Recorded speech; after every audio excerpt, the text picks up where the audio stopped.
Hello বন্ধুরা, good morning.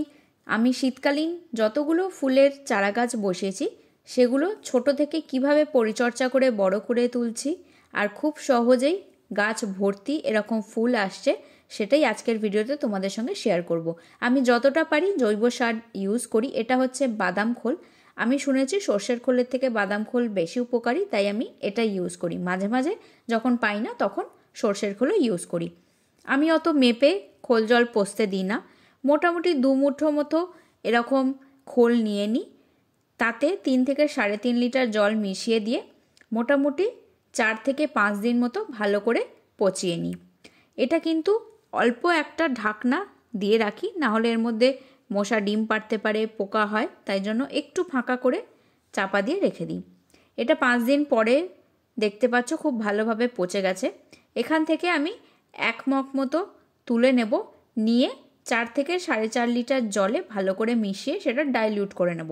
একটু পাতলা করে দিতে চাই, কারণ চারা গাছগুলো খুবই ছোট, বেশি স্ট্রং যদি হয়ে যায় তাহলে গাছগুলো পচে যেতে পারে। চেষ্টা করবে একটু পাতলা করেই দিতে, কারণ তাতে কোনো ক্ষতি হবে না, বরং বেশি ঘন হয়ে গেলে গাছগুলো নিতে না পারলে নষ্ট হয়ে যেতে পারে, জ্বলে যেতে পারে। দেখতে পাচ্ছ আমি ভালো করে জল মিশিয়ে নিচ্ছি। কালারটা দেখে তোমরা বুঝতে পারবে যে কতটা পাতলা করে গাছে দেওয়া উচিত। যেহেতু খুবই ছোট গাছ, আরও পাতলা করে দিচ্ছি। যখন মাটি একদম এরকম শুকনো থাকবে তখনই খোল জল দেবে। ভিজে মাটিতে খোল জল দিলে কিন্তু ফাঙ্গাসের প্রবলেম হতে পারে, তাই একদম শুকনো মাটিতেই খোল জলগুলো দেবে। আর খোল জল দেওয়ার 1 দিন কি 2 দিন আমি কোনো জল দিই না। মাটিগুলো তারপর একটু খুঁড়ে নিই, শুকিয়ে যায়, তারপর আবার কয়েকদিন এমনি জল দিই। মোটামুটি 7 থেকে 8 দিন পর পর তোমরা খোল জল দিতে পারো, তাহলে গাছের গ্রোথ অনেকটাই ভালো হবে আর খুব তাড়াতাড়ি বাড়বে।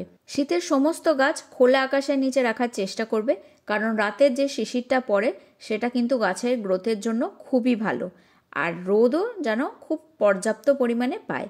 আমি যখনই ঘাস আগাছা টবে হয় সেগুলো তুলে তুলে পরিষ্কার করে দিই, কারণ তাতে গাছের গ্রোথ আটকে যেতে পারে। এই আগাছাগুলো অনেক নিউট্রিয়েন্টস নিয়ে নেয়, তাই জন্য আমি সেগুলো তুলে আলাদা করে নিই। আর মাঝে মাঝেই টবের মাটিগুলো একটু খুঁড়ে দেবে, তাহলে গোড়াতে খুব ভালো অক্সিজেন পৌঁছবে। এটা হচ্ছে চাল ধোয়া জল। প্রথমবার চালটা ধুয়ে যে জলটা বেরোয় সেটা নিয়ে তার সাথে আরও কিছুটা জল মিশিয়ে একটু পাতলা করে নিয়ে সমস্ত গাছেই আমি দিই। শীতকালেরও যে কটা গাছ করছি সব কটাতেই মাঝে মাঝে দিয়ে দিই।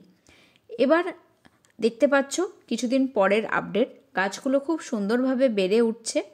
এই যে একটা লতি আছে গাছ, সেটা হচ্ছে কার্নেশন, খুবই ছোট, একটু কম বাড়ছে, ওটাকে লাঠি দিয়ে সাপোর্ট দিতে হবে।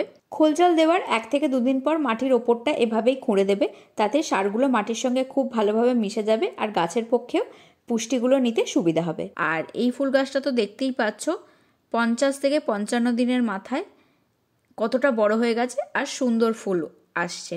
এরকম করেই তোমরা গাছগুলো যত্ন করো, ছোট থেকে বড় করে তোলো। রাসায়নিক সার না ইউজ করেও কিন্তু খুব সুন্দর এরকম ফুল পাওয়া যেতে পারে। আজকের ভিডিওটা এখানেই শেষ করছি। পরের ভিডিওতে খুব তাড়াতাড়ি দেখা হবে।